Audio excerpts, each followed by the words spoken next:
Hey guys, तो आज की इस वीडियो में हम बात करने वाले हैं थर्मल कंपाउंड्स के बारे में। Now as we all know, thermal compounds हमारे पीसीज एंड लैपटॉप्स के अंदर होते हैं एंड ये क्या फंक्शन प्ले करते हैं ये कुछ लोगों को पता होगा, कुछ लोगों को नहीं होगा। तो आज इस चीज़ को हम डिटेल में समझेंगे और समझेंगे क्यों ये इंपॉर्टेंट है, सेल्फ लाइफ कितना होता है, कितने टाइम के बाद आपको चेंज करना चाहिए, और इसके अलावा हम समझेंगे कि कौन सा थर्मल कंपाउंड आपके लिए सही रहेगा। तो चलिए without any further delay let's solve the tax.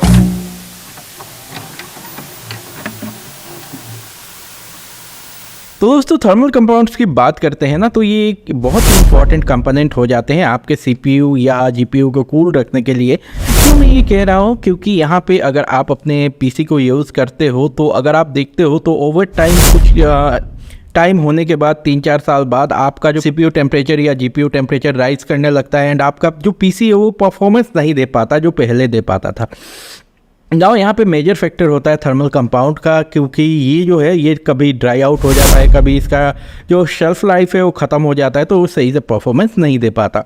ना ऑब्वियसली ये एक बहुत ही इंपॉर्टेंट फैक्टर होता है, क्योंकि अगर आप पीसी यूज़ करते हो तो डेफिनेटली आप ये नहीं चाहोगे कि कहीं पे आप गेमिंग कर रहे हो एंड आपका फ्रेम रेट जो है वो 120 से ड्रॉप हो 30 पे अचानक आ जाए या BSOD आ जाए, basically blue screen of death. ये आपको पता ही होगा, अगर नहीं पता है इसके ऊपर वीडियो बना है, आप चेक कर सकते हो। और इसके अलावा आप नहीं चाहोगे कि आप वीडियो एक एडिट कर रहे हो और ऐसे टाइम पे आपका पीसी शट डाउन हो जाए BSOD देख के, या फिर आपका जो 5 मिनट में रेंडर हो जाता था वीडियो उसमें अब आपको 1 घंटे से ऊपर लग जाए एडिट करने में। तो ये आपको अच्छा भी नहीं लगेगा और कंफर्टेबल भी आप फील नहीं करोगे। ऐसे सिचुएशन में आपका टाइम आ जाता है कि आप थर्मल कंपाउंड अपना चेंज करो और आप माइग्रेट करो एक बेटर थर्मल कंपाउंड की तरफ, या फिर आप ऑब्वियसली कोई भी आपके पसंद के हिसाब से थर्मल कंपाउंड यूज़ करो अपने सीपीयू यानी जीपीयू में। तो यहाँ पे अलग अलग टाइप्स के आपको थर्मल कंपाउंड्स देखने को मिल जाते हैं। जैसे कि अगर मैं आपको बताता हूँ सीरियल वाइज, तो पहला होता है सिलिकॉन बेस्ड। नाउ जो सिलिकॉन बेस्ड होता है वो आपको मैन्युफैक्चरर कभी कभी सप्लाई कर देता है अपने लैपटॉप्स एंड पीसीज में, और ये सबसे घटिया तरीके का होता है। इसका हीट डिसिपेशन इतना सही नहीं होता है, थर्मल कंपाउंड का काम नहीं होता है हीट ट्रांसफ़र करना, वो हम बाद में समझेंगे क्या रोल प्ले करता है। लेकिन यहाँ पे इसका जो फंक्शन होता है वो सही से परफॉर्म नहीं करता, इसके वजह से आपका हीटिंग इशू उतना बेटर तरीके से सॉल्व नहीं होता। इसके अलावा होता है मेटल ऑक्साइड बेस्ड, जो कि अभी मैं यूज़ करता हूँ करंटली मेरे या मेरे दोस्तों के पीसीज एंड लैपटॉप्स में मैं पर्सनली यूज़ करता हूँ, क्योंकि ये चीप भी होता है, अप्लाई भी करना ईजी होता है और इसका हीट डिसिपेशन भी अच्छा होता है, साथ ही लाइफ भी अच्छा होता है। जैसे कि मैं अगर आपको बताऊं, देखिए मैं यूज़ करता हूं ये जो एक थर्मल कंपाउंड है, ये कॉर्सेयर की तरफ से आता है, सस्ता भी है एंड क्वालिटी भी अच्छा है, अप्लाई करना भी इजी होता है। कोई भी मैं प्रमोट नहीं कर रहा, अगर आपको पसंद आता है आप ले सकते हो, डिस्क्रिप्शन में मैं आपके लिए लिंक प्रोवाइड कर दूँगा। इसके अलावा नेक्स्ट टाइप जो आता है वो है लिक्विड मेटल। इसको अप्लाई करना बहुत ही टफ होता है, ये आप अगर प्रोफेशनल हो तो ही अप्लाई करना, अगर प्रोफेशनल हो तो ही अप्लाई करना, क्योंकि metal is a good conductor of electricity. और यहाँ पे अगर आप उल्टा सीधा थोड़ा अप्लाई करते हो तो ऐसे सिचुएशन में आपका पूरा मदरबोर्ड शॉर्ट हो सकता है या फिर सीपीयू भी जल सकता है। तो अगर आप प्रोफेशनल हो तो ही इसके तरफ जाना। इसके अलावा यहाँ पे और भी तरीके के मिल जाते हैं, जैसे आपको कार्बन बेस्ड देखने को मिल जाता है या फिर सेरामिक देखने को मिल जाता है, जो कि थोड़ा हायर क्वालिटी में होते हैं। कार्बन बेस्ड जो होता है उसमें कार्बन नैनो ट्यूब्स का यूज़ किया जाता है या ग्रेफाइट का यूज़ किया जाता है, जो कि -60 डिग्री फ़ारेनहाइट से 300 डिग्री फ़ारेनहाइट तक काम करता है एंड इसको अप्लाई करना भी ईजी होता है, तो इसके तरफ भी आप मूव कर सकते हो।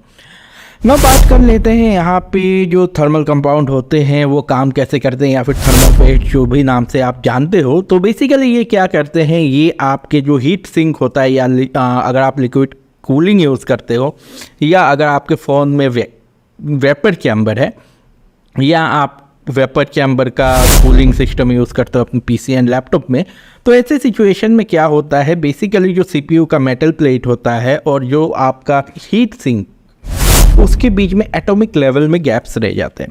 नाउ इस गैप के वजह से जो हीट ट्रांसफ़र है वो उतना सही से नहीं होता है, यहाँ पे थोड़ा बहुत प्रॉब्लम आपको देखने को मिलता है। और ऐसे सिचुएशन में जो थर्मल कंपाउंड है उस गैप को फिल इन करता है और फिल इन करके जो हीट ट्रांसफ़र है उसको ईज करता है, ताकि आपका जो हीट ट्रांसफ़र है वो सही से हो पाए और ऐसे सिचुएशन में आपका परफॉर्मेंस इंप्रूव हो जाता है पीसी या लैपटॉप का।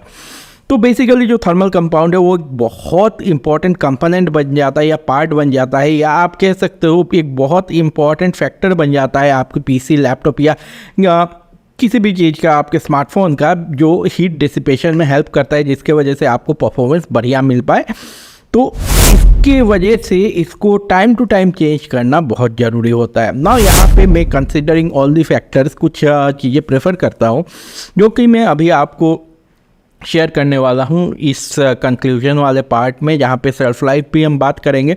तो देखिए, अलग अलग टाइप के थर्मल कंपाउंड्स के अलग अलग सेल्फ लाइफ होते हैं। जैसे कार्बन बेस्ड जो थर्मल कंपाउंड होता है उसका 8 साल का सेल्फ लाइफ होता है। वहीं पे अगर हम बात करते हैं जनरल पर्पस जो थर्मल कंपाउंड यूज़ करते हैं, जैसे सिलिकॉन बेस्ड कह लो या फिर मेटल ऑक्साइड बेस्ड, इनके जो शेल्फ लाइफ होते हैं वो 2-3 साल के होते हैं। तो ओबियसली हम लोग इतना महंगा थर्मल कंपाउंड यूज़ नहीं करते हैं, तो ऐसे सिचुएशन में हम लोगों को हर 2-3 साल के अंदर अपने थर्मल कंपाउंड को चेंज करवाना चाहिए, अगर हम अपना अच्छा पीक परफॉर्मेंस चाहते हैं अपने पीसी या लैपटॉप से। इसके अलावा बाकी का जो पार्ट है उसको भी क्लीन करना ज़रूरी है, क्योंकि उनमें भी डस्ट एक्यूमुलेट हो जाता है। आपका जो फ़ैन होता है उसको भी क्लीन करना ज़रूरी हो जाता है, क्योंकि उनमें भी डस्ट के वजह से क्लॉगिंग हो जाता है और जिसके वजह से आपको बॉटल नेक देखने को मिल सकता है। तो ऑल इन ऑल दोस्तों, ये कंक्लूजन है इस वीडियो का कि थर्मल कंपाउंड एक छोटा सा चीज़ है, 200-300 रुपये जाता है, लेकिन इसके वजह से आपका हेडेक बढ़ जाता है, क्योंकि परफॉर्मेंस बहुत ड्रॉप हो सकता है आपके पीसी एंड लैपटॉप का। तो इसके वजह से आप टाइम टू टाइम इसको चेंज किया करो।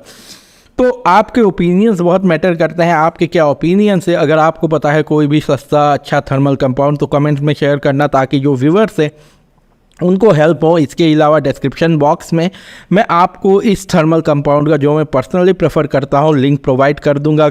ये अफोर्डेबल प्राइस सेगमेंट में आपको अच्छा परफॉर्मेंस दे जाता है। तो इसी के साथ इसी नोट पे इस वीडियो को ख़त्म करते हैं। मिलता हूँ आप सभी से फिर से अगले वीडियो में। Take care of yourself, stay healthy, stay blessed. I hope you will have a great day. I will see you in next video. Bye bye and see या।